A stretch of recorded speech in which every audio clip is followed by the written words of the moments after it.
what you need, yeah. Man, I got it, wow. Everybody, welcome to another edition of Box Seats. This is the show where we talk about sports with comedians, and let's get ready to get the show started. Let's get ready to bring him in here. I don't see Howie Bell, so Mo, you go up first. Mo, what's happening, bro? How you doing, sir? What's going on, man? What's happening, man? You know, I'm just trying to do my same thing. Hope you had a good weekend. Hope you had a good weekend, bro. Yeah. I'm trying to get centered. Yeah, I am.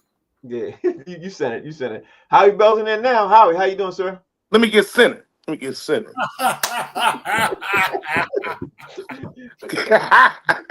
up, fellas? You said it. What's going on? My man D Jones in the building too. D, that don't even look right together, bro. Patriots. I'm just representing, baby. I'm gonna give you this one. You can have this one right here, bro. On rock.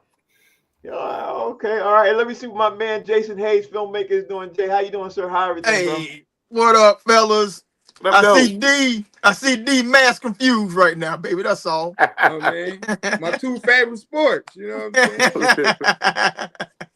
Yo, we are getting ready to have the great show today, man. I'm looking forward to it. Plus, some breaking news just happened, so can't wait to jump into that, man. Let's get ready to get the show started. Up front first, let me put this like this. Howie Bell, you're gonna go first, man. I want to talk about something real fast and get your thoughts on it being a comic. And I asked you guys to watch the Being Eddie documentary first. I want to talk about that real fast first because being comics and everything else, I wanted to get your thoughts on just what you thought about the documentary from one of the greatest of all time, man. So, Howie, you go first. Man, I watched it this morning, and I was impressed, man. It really took you down memory lane. If you our age, you didn't even have to be a comedian. If you're in your 50 and up, it just took you back, and you realize how much of a superstar he was. And I think we've taken him for granted through the years. I was kind of glad he did this kind of like an update, to bring everything kind of up to date and fruition. And I love with his family. I loved everything about that. I loved what he really gave Richard Pryor and Bill Cosby with the puppets and all that, like that stuff at the end was really good. He's just a comedian's comedian, man, and a really good damn actor. And I liked his analogy about why he didn't do stand-up no more. It's like, I could play the guitar, but I started doing all this other stuff, but the guitar's still sitting over there in the corner. It was like he was very, very intelligent, very impressed with the documentary. Yeah, that was my takeaway from that too. Mo, what was your takeaway? Yeah, I was Eddie Murphy would never have to say in his life, I wonder what would have happened if I did blah, blah, blah. He accepts his failures just as much he accepts his success. Because during that documentary, you've seen his failures and you see his success. And he accepts both of them. And Jerry Seinfeld said something that really blew me away. He said, when you're in the entertainment business, you're either going to get extremely high praises or the most venom. And no matter what you get, both of them are lies. He sure did say that. That was great. It blew me away, because it wasn't just Eddie, but it was like Eddie and the people that surrounded him, the moves that he made, and he's from New York. Brooklyn. Yeah. And he's from, but it just was a lot. And the relationship with him and his brother, like you could really see it in his eyes that he really, really misses Charlie. Mm-hmm. Like, I don't think a day goes by when he don't think of his brother. You know what I'm saying? Because that was just a special relationship that a lot of people don't get to have in life that him and his brother had. But I really loved it, man. And what really got me is that I'm at a point in my career that it was people sitting in that room. I might be sitting in that room by mistake one day because he's just a regular motherfucker, just like anybody on this show. Great point. D. Jones, what's your take? I would have liked to see more. I would have liked to see Robert Townsend, Keenan Ivory Wayans, a lot more people who had stuff to do with his career. It was just like a full circle moment from him starting in 19 on Saturday Night Live, then going all the way around to him hosting it. But for me, being an Eddie Murphy fanatic, I love everything Eddie Murphy do. He's the comedy GOAT to me. Like he's on top. I was watching it with a 26-year-old. the documentary, if I didn't know he was the GOAT, it didn't show me that he would, like, if I'd never known who Eddie Murphy was, I wouldn't have known he's the GOAT by watching that. I'd be like, oh, he has a great career. So I thought it was kind of rushed. It was like, look, I did this, I did this, I did this, I did this. But it didn't really go, to me, it could have went more. You know what I'm saying? Like, I still liked it because that's my man's, but I felt like it should have been the greatest comedy documentary of all time. And I think Richard Pryor had a better documentary than that, but that's just me. Okay, and filmmaker Jason Hayes, being that you're a filmmaker, what was your take on this? Yeah, I mean, I had a completely different take on it. One, I am certain that nobody outside of Charlie really knows Eddie. Like, whatever perception or conception that we have by Eddie Murphy, I am certain now that we don't know who that dude is for real, for real. Because if you associate him with any character that he played, I think you're dead ass wrong about who Eddie is as a person. Secondly, the thing that stood out to me as a filmmaker was how important he was to Black filmmakers. You know, like in terms of opening the door to create opportunities that did not exist before he came through that. Not just Black filmmakers, but black actors in general. This wasn't in the documentary, but I know this story because I read about it and I saw Reggie Hudlin. Reggie Hudlin directed Boomerang back in the day. And that was Eddie's first foray, you know, into doing like a Black romantic comedy with an all-Black cast. First time it's ever been done, which was mentioned in the documentary.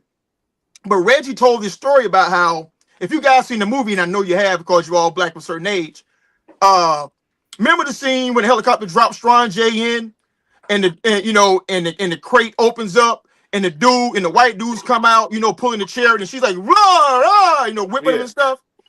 Well, originally, the studio wouldn't approve that shot.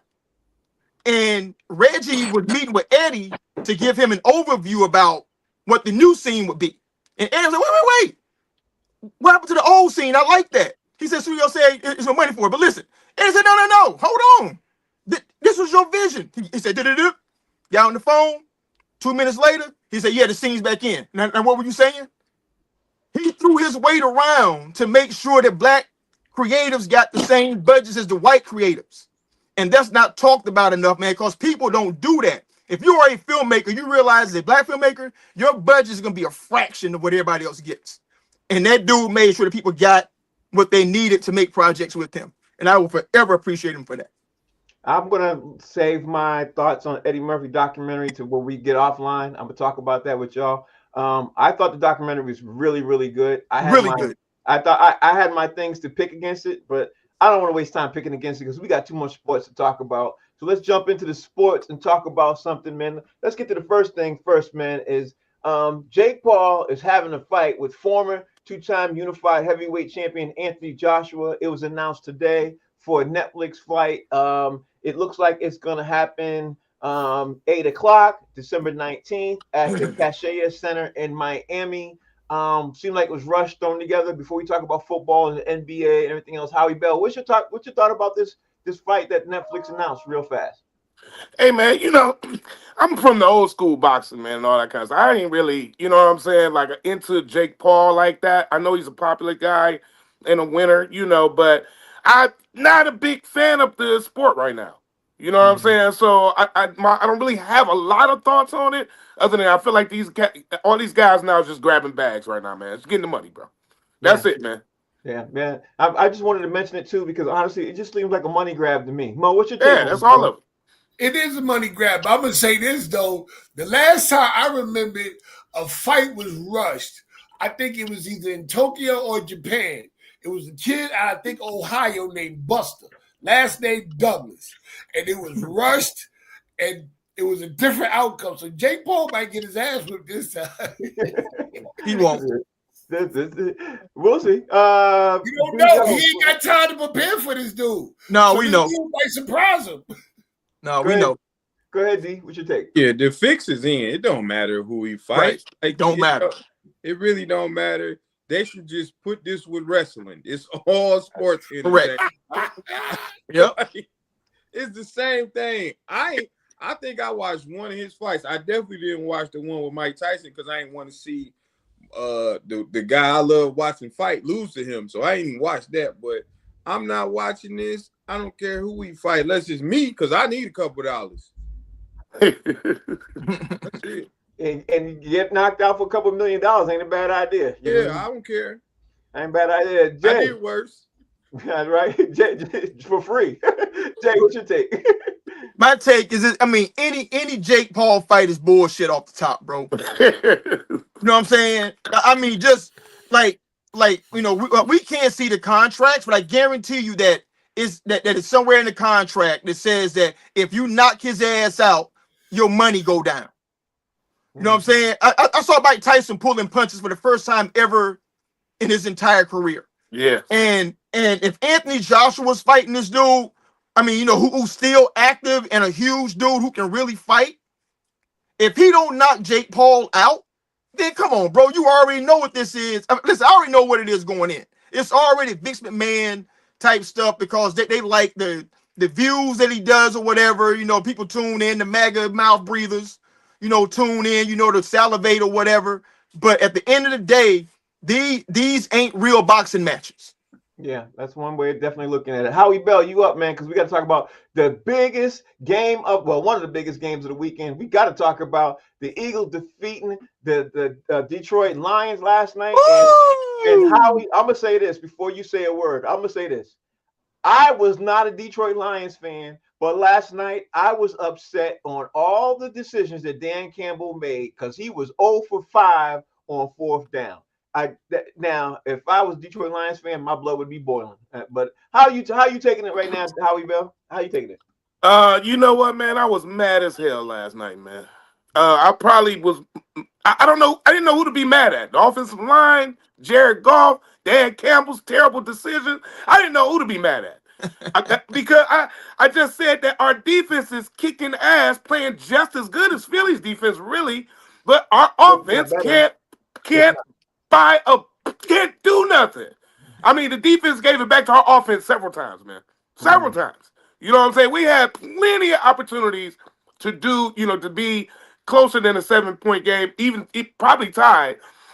You know, with some controversial stuff, the pass interference stuff at the end of the game, but that didn't make the game. You know what I'm saying? And, you know, a bad call, but hey, it is what it is. We were still there at the end, which says a lot. With the bad play that we played, still being able to be that close, still, that's the silver lining. But, man, we're going to talk about this later with the coaches that make worse decisions, top 5. Jesus, Lord have mercy, man. I think everybody in Detroit is mad at Dan Campbell today, except for D. Jones. D. Jones is the only one that's happy. D. Jones not. But I can say this, too. One more thing for Pastor Mike. Jahmyr Gibbs is the truth. If you don't know that by now, watch. That boy putting up Barry Sanders numbers right now, man. He is balling. Why did they stop running the ball? Please let me know. I don't understand. Why did they stop running the ball? Man, I think I threw some shit last night. I don't know what broke. I threw something. I couldn't believe he kept throwing the ball, man. You right there, Jahmyr Gibbs is busting ass. You within the 5-yard line. Run the damn ball. I don't care if it's on fourth down. And they couldn't stop him running the ball. I don't understand that. All right, Mo, what's your take on this last night? Because we can lead the whole show on this shit. Dan Campbell made some horrible decisions last night, right? Detroit was 0 for 5. If they had made 3 of those, they would have won the game. You know, they had 2 of them, we'd have a different outcome. What's your take on this, Mo? Mo, can't hear you. Can't hear you, Mo. Can you hear me? Yep. Good. Hey, check this out. You talking to somebody whose team only won 2 games. You just lost a game. Combined. Really? You know what that reminded me of? I was complaining about not having any shoes until I met a man who didn't have any feet. That's what I'm talking about.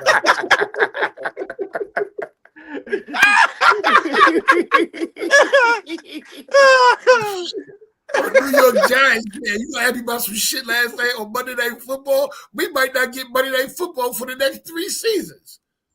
Yeah, okay. Sunday night. Yes, it's Sunday. Oh, Sunday God. don't matter. Nothing at nighttime. All our games gonna be 1 None. o'clock.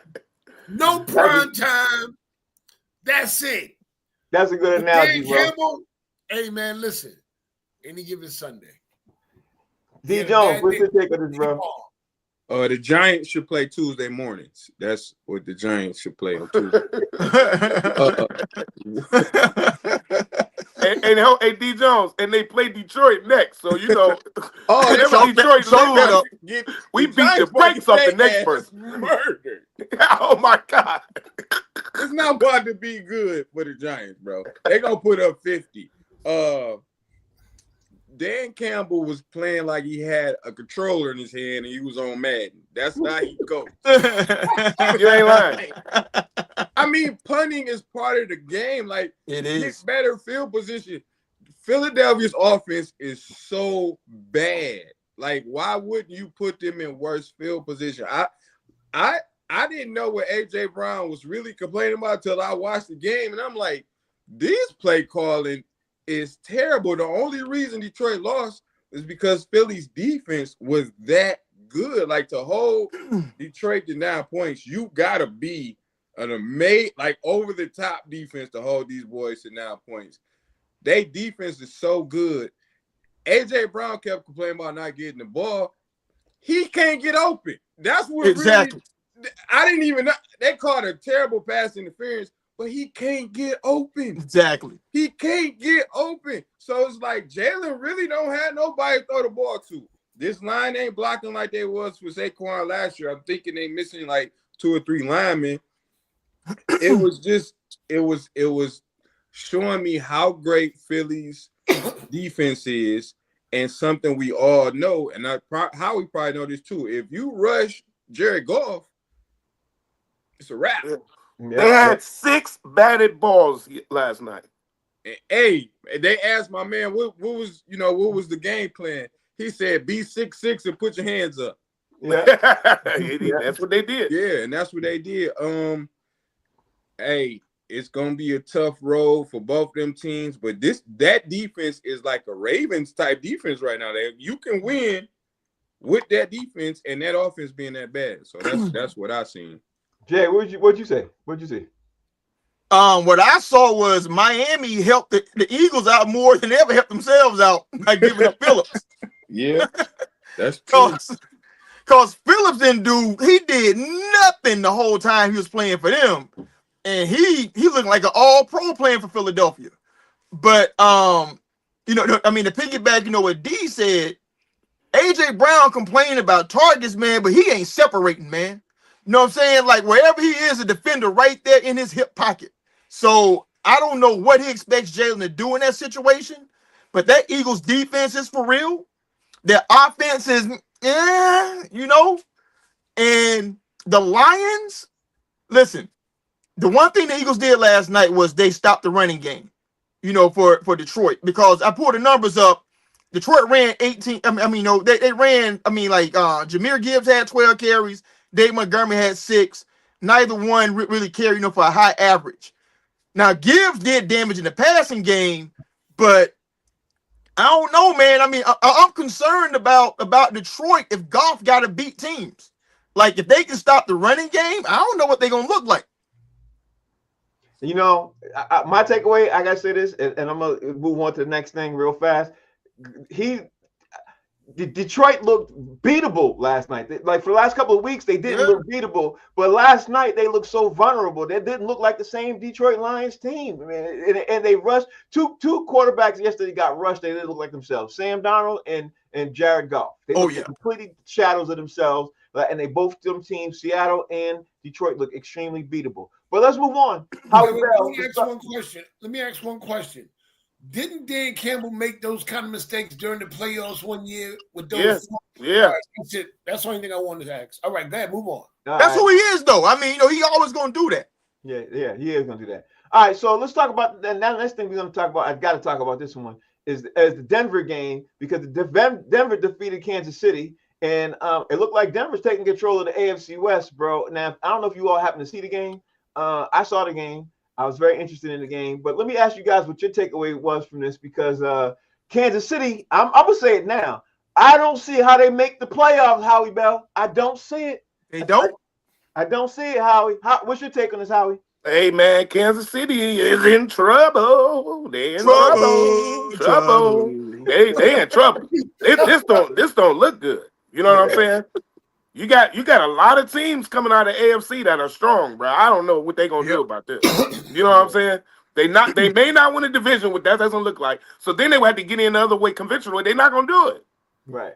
That's gonna be kind of sad that if they don't make the playoffs, because Patrick Mahomes is still a top tier quarterback. And that's crazy, man. What's happening to them? But It hey, ain't gonna look sad. It's gonna look lovable. I would love every minute of it. I'm sorry. Go ahead. Yeah, me too. I don't hate the Kansas City Chiefs. I think they had a good run. I like their coach.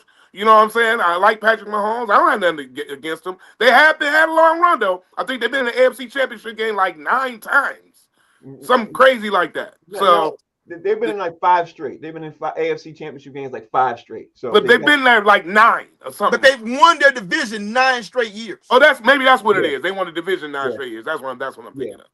Yeah, they did, and because they were winning before Patrick Mahomes even came there. When Alex Smith was in there, they were winning. Yeah, they were. Yeah, they were winning, and then when Alex Smith got hurt, Patrick Mahomes comes in. You know, everything else changes. So that there's that. Mo, what's your take on this, man? Look, it looks like Mo. Let me ask you this, Mo. Do you think Kansas City's gonna make the playoffs? And what's your thought about Denver? And what's your thoughts on the game yesterday, Mo? So I'm gonna break it down like this. See, Denver is Marlo, Snoop, and Chris. Kansas City is Avon, Weeday, Stringer, and Bird. And nobody ever thought that Avon, Stringer was going to get taken out. But they did.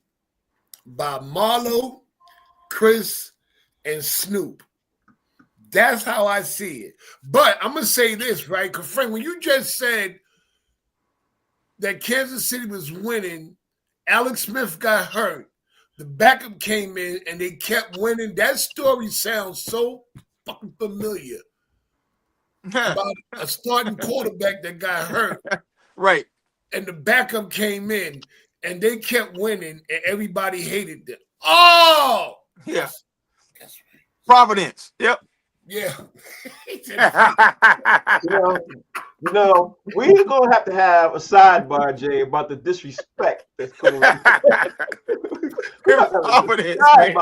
disrespect that's coming. Hey, listen, hey, JD. In New England, in Massachusetts, they removed all menthol cigarettes, but the people by Gillette Stadium don't know that because they drive right there 20 minutes, 15 minutes. Right there. To 10 minutes to Providence. Some of them walk. All the Salems they can inhale. D. Jones, what's your take on Denver and KC? And do you think Kansas City's going to make the playoffs? Okay, let me say this first about Denver. Bo Nix is suspect. He's not that good, okay? Been saying that. This defense is the reason they win. He got 8 interceptions, bro. Bo Nix is not the reason. It's the defense. If the playoffs started today, the Patriots would play the Jaguars, okay?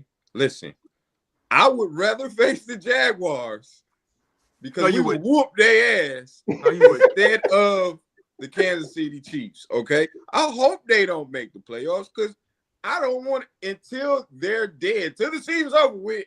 I'm not betting against them. I don't care what the record is. They still got a shot. It's like 3 teams ahead of them, or they tied with 2 of them, like the Ravens, the Chargers, and somebody else. Listen, there's a lot of games left too. Yeah, a lot of games. Until it's over with, bring me the Jags. I do not want the Chiefs. Yeah, I'm trying to tell you. Jay, what's your take this, bro? Damn. My take is, man, hate runs so deep it make you illogical.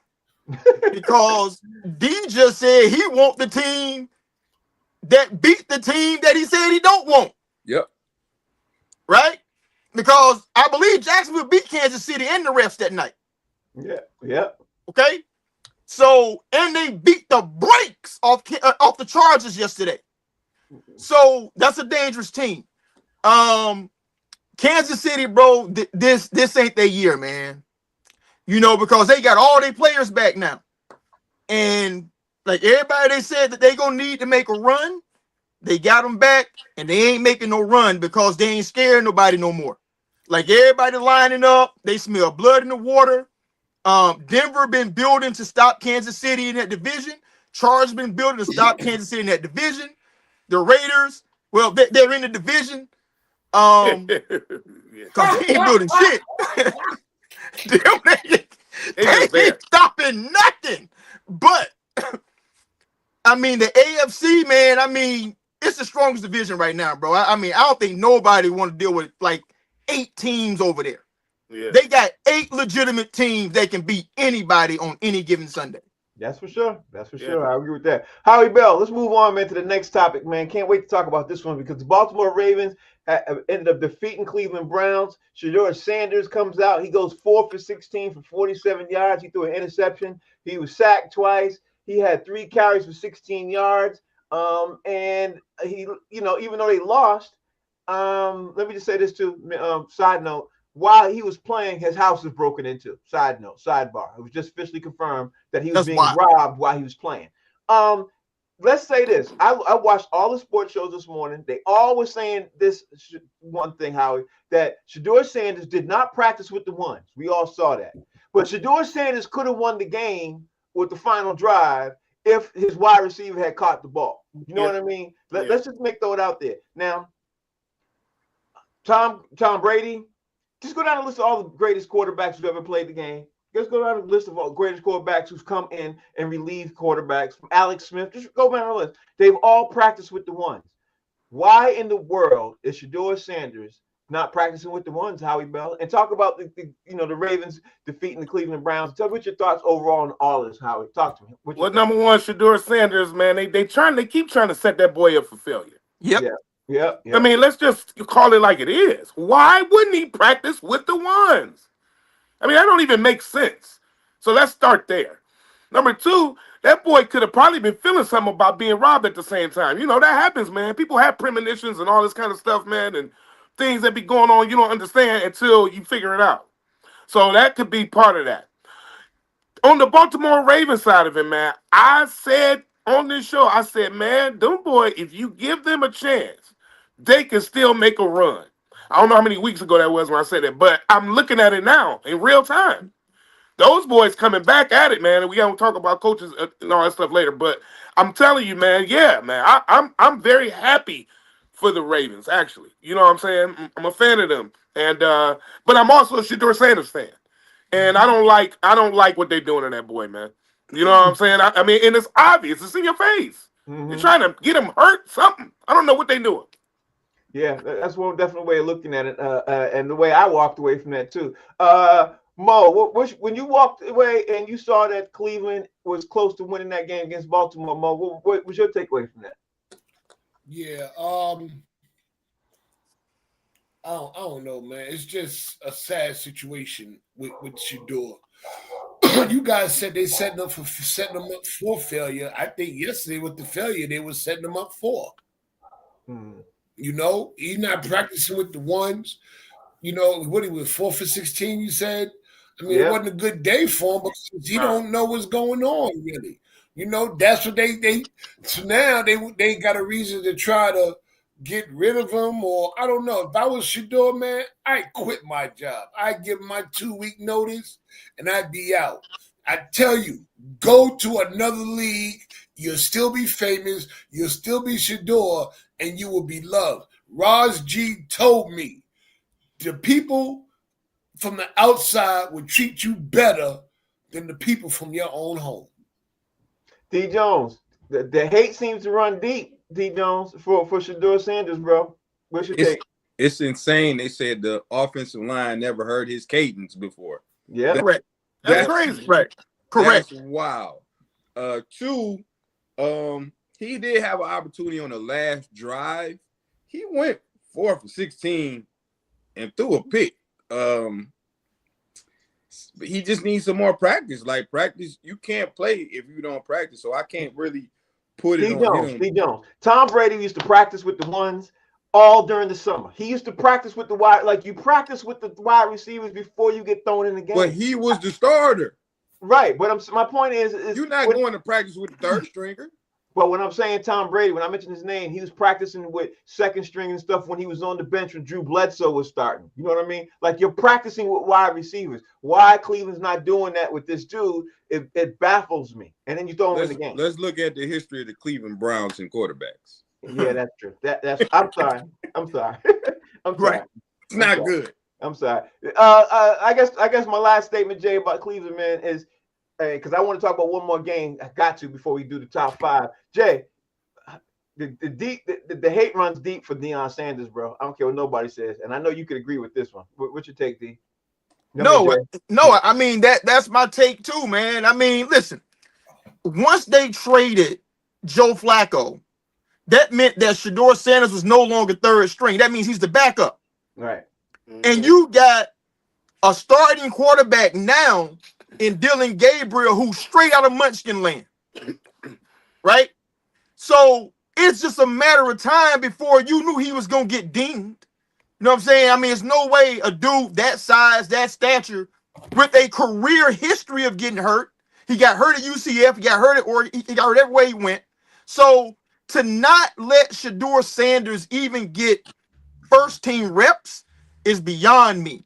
And you know that it's different because everybody's talking about it. I mean, it ain't just us. It's former NFL players. It's former NFL coaches. They're like, what they're doing in Cleveland makes no sense in terms of how they normally conduct business. So it got to be something else. I said the same thing. It's got to be something else. Got to be something else. But let's talk about the other game, the final game before we jump into the top 5. And we saw the Pittsburgh Steelers. End up winning yesterday. But everybody's talking about, Howie Bell, that Jamar Chase, Jalen Ramsey, Spitgate. Everybody's talking about that, bro. So if they all are talking about that, talk to me and tell me what your thoughts are about this, bro. What's your take? Howie? You know what, man? Well, I don't know. I mean, people fight all the time, bro. This football stuff and fighting and punching been happening for a long time.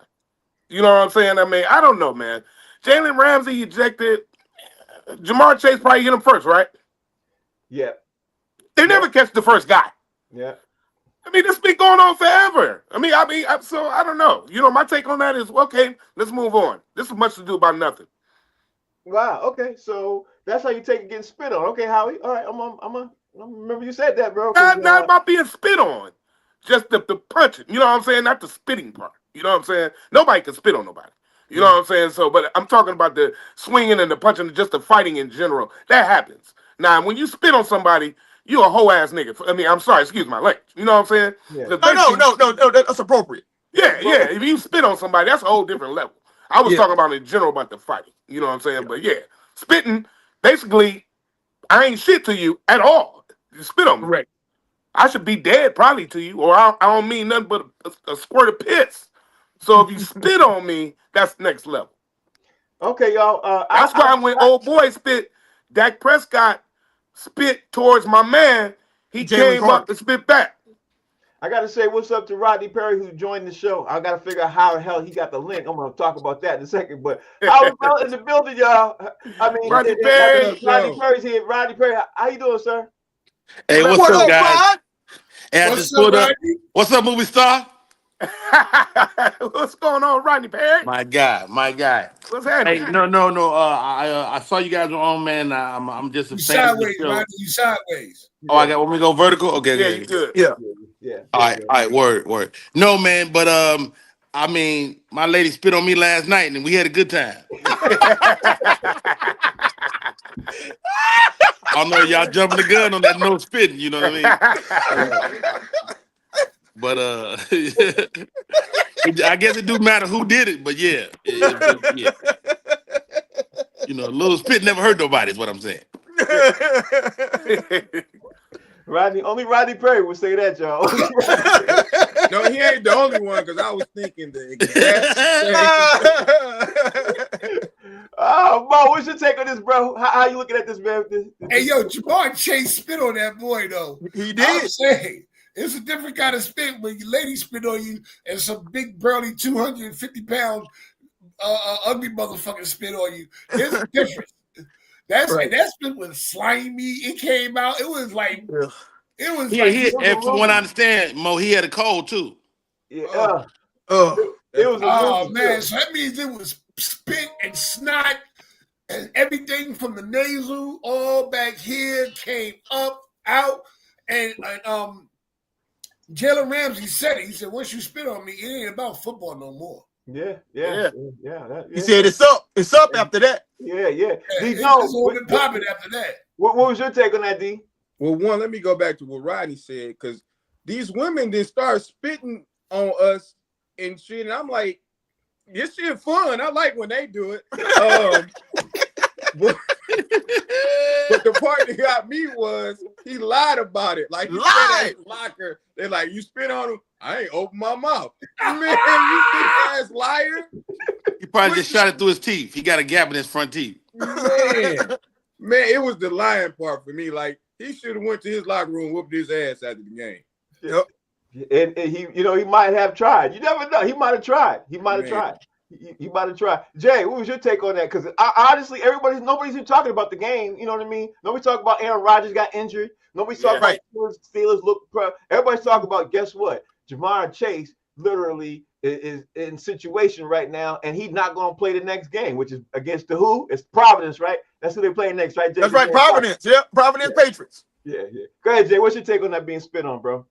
Hey, listen, man, that's the one thing I ain't never played about in my life, bro. Like, if you spit on me, it's a wrap. You deserve anything I do to you after that.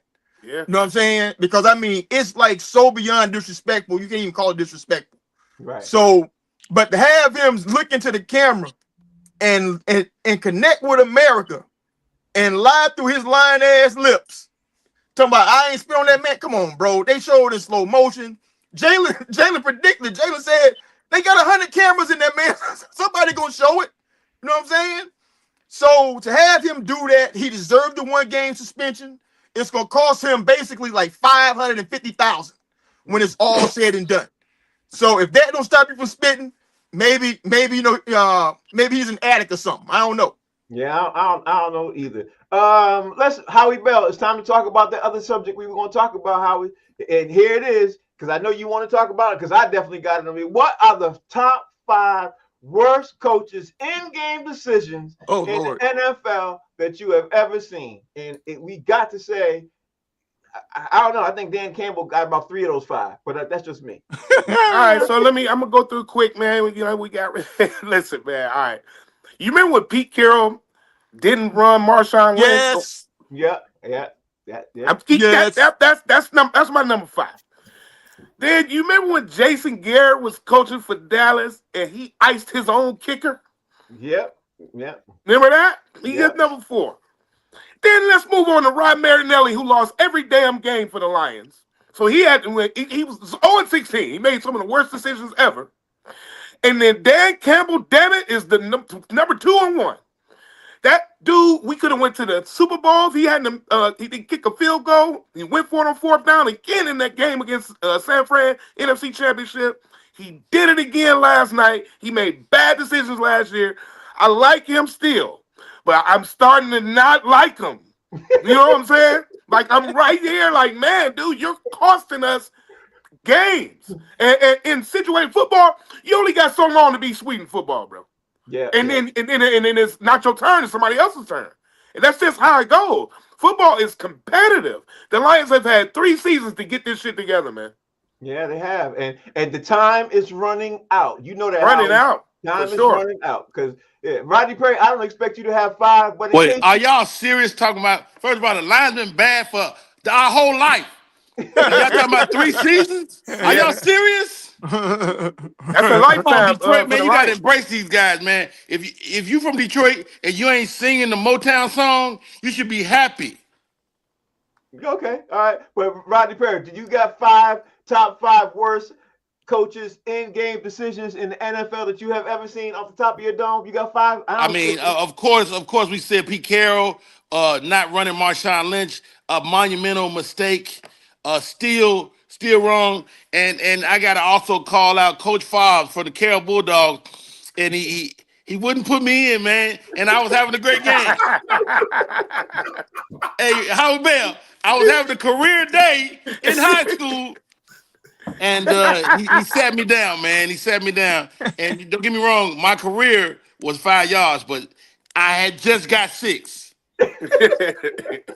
So that was a tough day. Also, when I was a adult film director, you know, I got to go and shout myself out. I failed. I had Jada Fire on the set, and I didn't know who she was. And she's a top notch professional, and she's one of the best in the league, and she's a legend. And Yes, so, Yes, sir. She is. and You are I terrible got for a that, solid Rodney. 3. I got a solid 3, man. So You shouts out to terrible Jada for Fire. that. That's the Okay. worst decision I Rodney ever Boy got had a right solid there. 3. He got Yeah, solid I 3. failed. I Yeah, failed. that's a fail. Mo, you got your 5? Was top 5? Yeah, I got right here. I got for the Detroit Lions, Marty Morhenweg. Yep. 2002, he won the overtime coin choice and chose to take the win instead of the ball, and he lost the game. Joe Judge for the New York Giants. He did a quarterback sneak on 3rd and 9 from his own 5-yard line. That's a bad play. All I gotta do is say this guy's name, and we ain't got to say no more. Dan Quinn. Yep. Yeah. We know why, right? Mm-hmm. Yeah, he messed us over down here in Atlanta. Yeah, he Frank did. and D love it. Love the sound of that name, bro. Hold up. Wait a He's minute. a good guy over here. I like him. Wait a minute. Nathaniel Hackett. Week 1 fiasco, they called it, when he took the ball out of Russell Wilson's hand and went for a 64-yard field goal instead of going for it on 4th and 5. Mm-hmm. Okay. That's- Okay, Wow. that's it. Okay.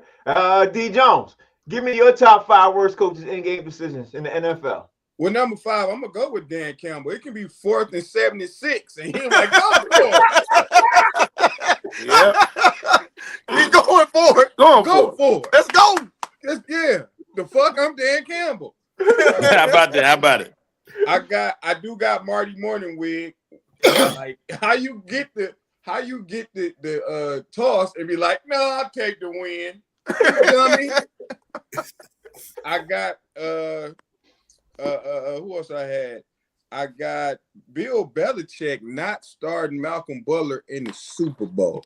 I don't know if we would have won, but what the hell? He just won the Super Bowl the year before. Correct. And then I got of course, Pete Carroll. Pete Carroll not giving the ball to Marshawn Lynch. Thank you, but that was the dumbest shit I ever seen in my life. Ever. Yeah.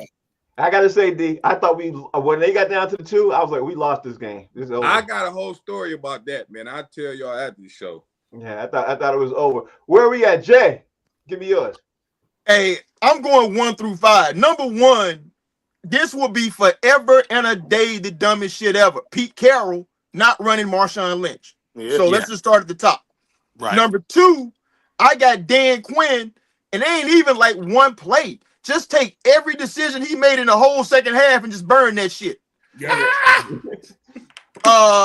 Number 3, I got Brian Schottenheimer with the Dallas Cowboys right now, man. You know, for sitting down and and saying to Jerry Jones, yes, I agree.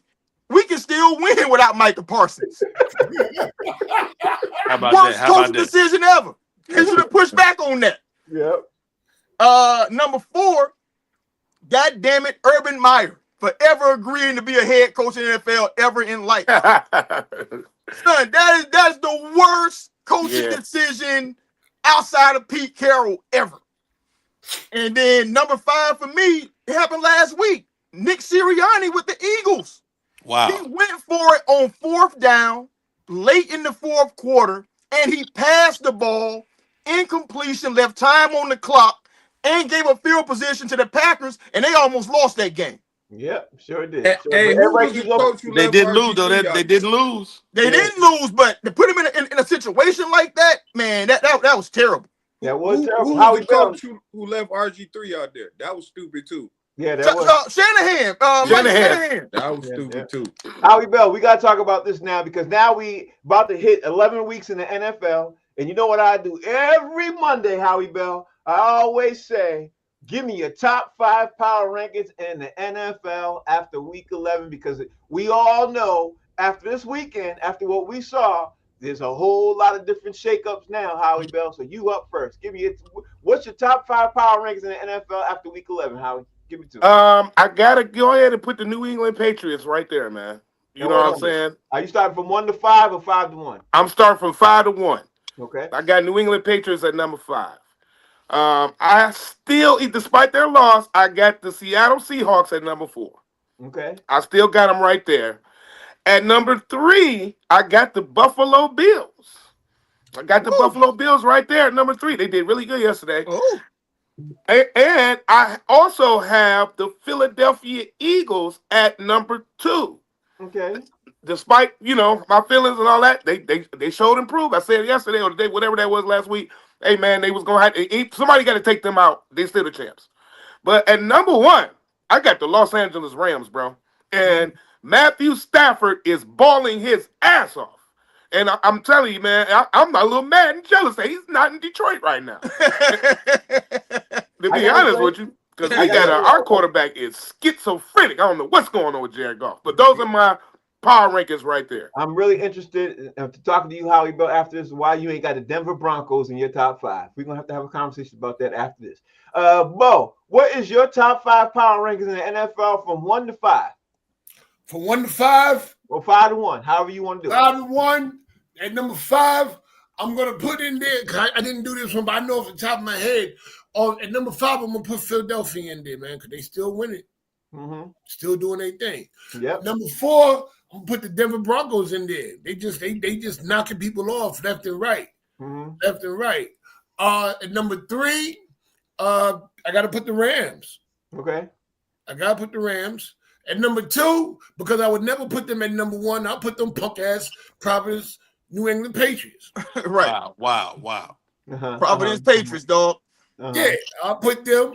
And at number 1, I'm just gonna roll with Indianapolis still. Okay, Rodney Perry, you up next, man. I hope I gave you 2 people to give you a chance to get your thoughts together. 5 to 1. All right, guys. First of all, we talking about bad decisions, man. It just occurred to me that I made a bad decision, like just last week. We was out of lotion, and and I decided to try a Tide Pod, and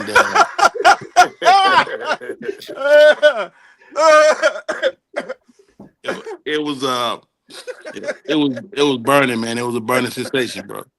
But in terms of power rankings, man, let's start off with my Chicago Bears. What?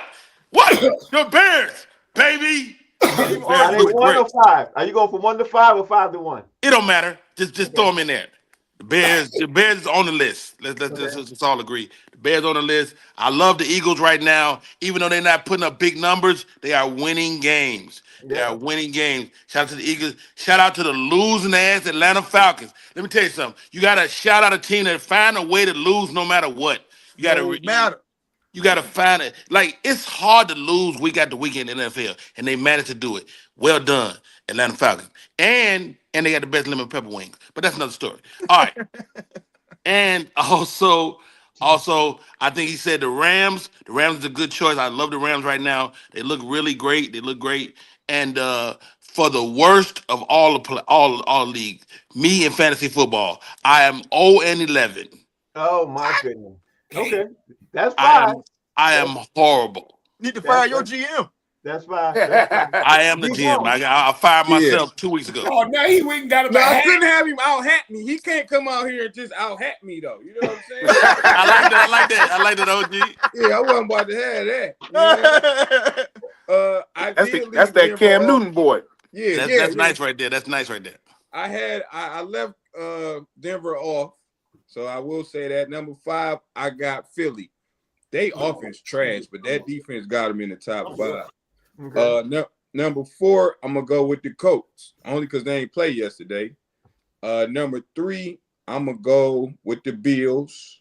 Number 2, I'm gonna go with the LA Rams, and number 1, the New England Drakeland Patriots. Drakeland. We almost had the same list. Jay, where you at, Jay? Oh, Lord. What's your 5? Number 5, I got Philly only because their offense is suspect, but they got to be in the top 5 because they beat all the top teams to be in this position. They got to be.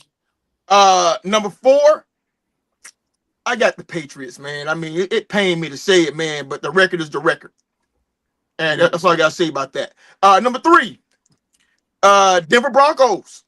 I don't believe in Bo Nix, but I believe in that defense they got.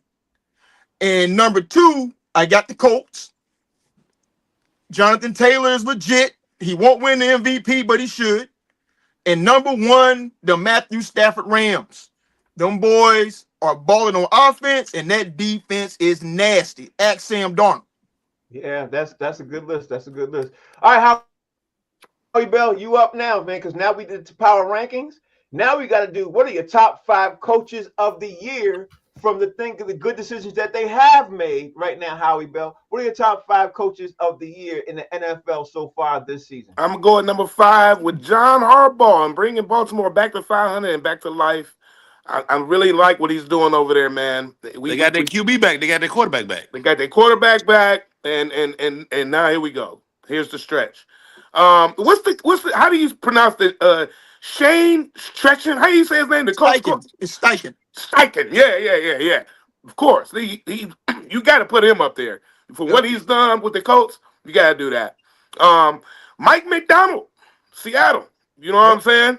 I got the Seahawks still on the radar, bro. They lost. I'm telling you, they're gonna be all right. Sean McVay from the Rams, bro. Wow. Gotta have him there. And my number 1 pick is Mike Vrabel, New England Patriots. I love what they've done. I love what he's doing, and I can't say enough about him, man. Good coaching over there, man. Okay, I'm gonna give Rodney Perry one more time to think, and then I'm gonna bring in. I can bring in Mo. Mo. Yeah. It's a hat. I love it. It's a hat.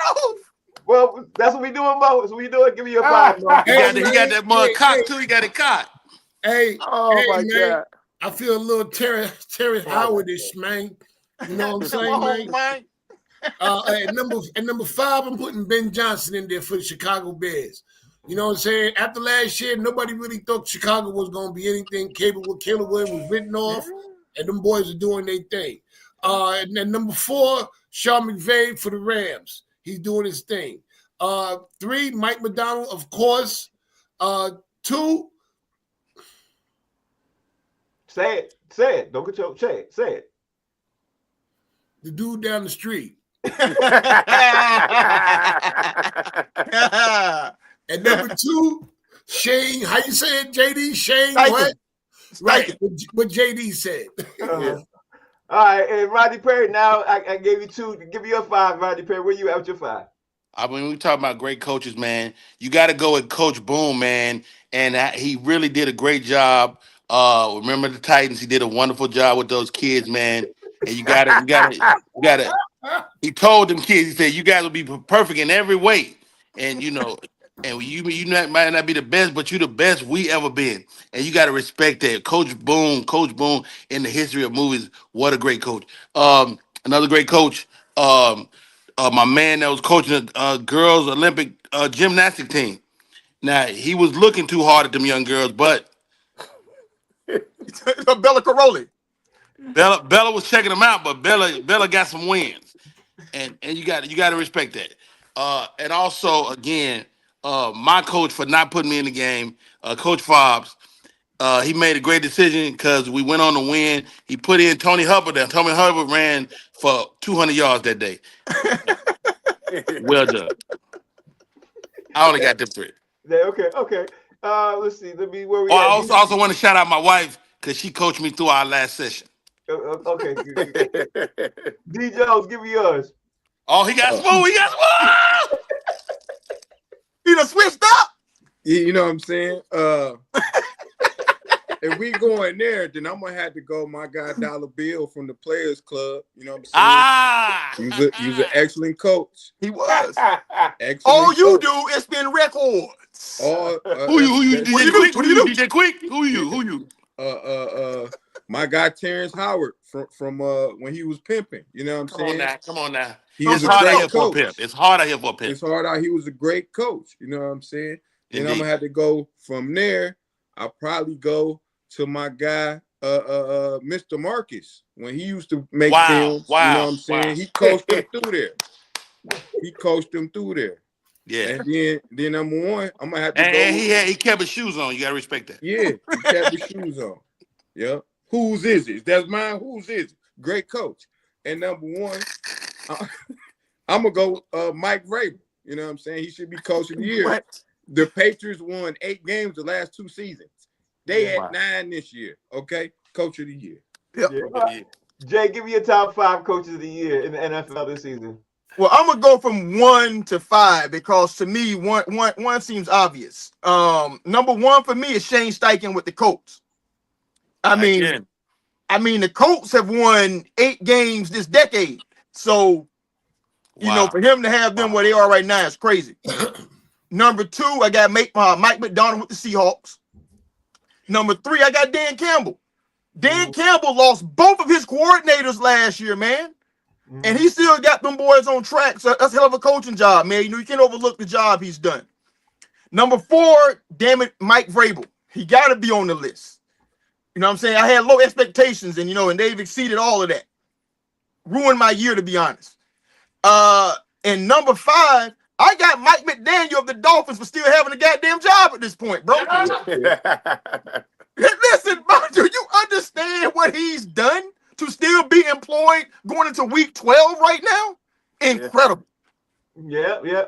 All right, before we roll up out of here, Rodney Perry has joined the show. Rodney Perry, I don't know where he at, but I wanted to ask him before he leaves about that, what he thought about Eddie Murphy's thing. Rodney Perry, Rodney, give me quick thoughts on being Eddie documentary, Rodney. I mean, I found it to be awesome, man. I've listened to every word this man has said for the last 25 years, and he really gave us some insight, you know, on what it is like to be him. You got to think, to be famous our whole lives is remarkable, and not to slip up, not to have no scandal, nothing like that. We had a light scandal in the 80s, but wow, Eddie Murphy, man, well done, sir.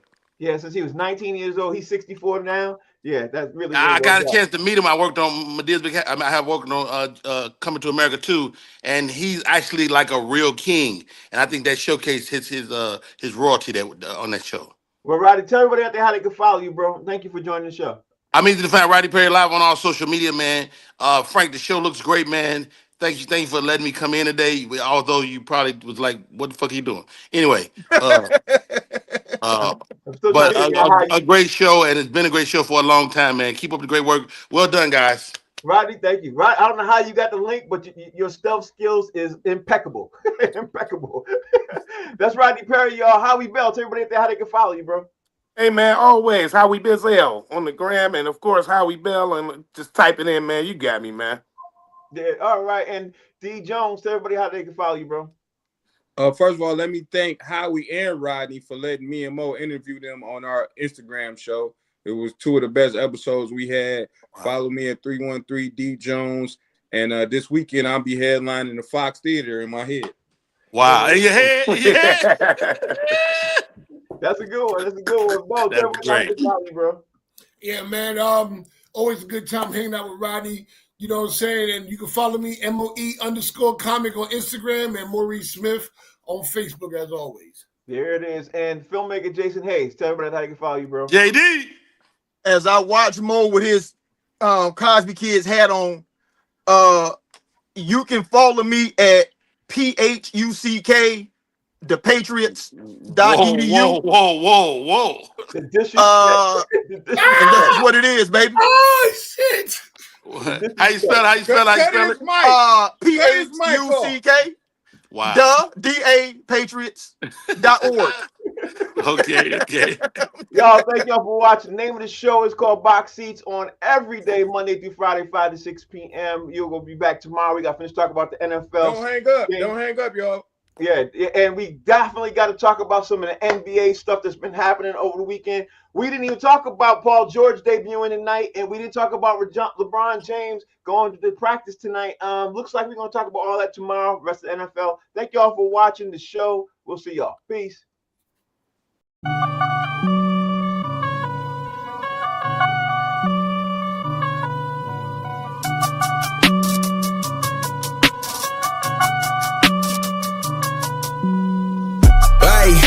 what you need, yeah.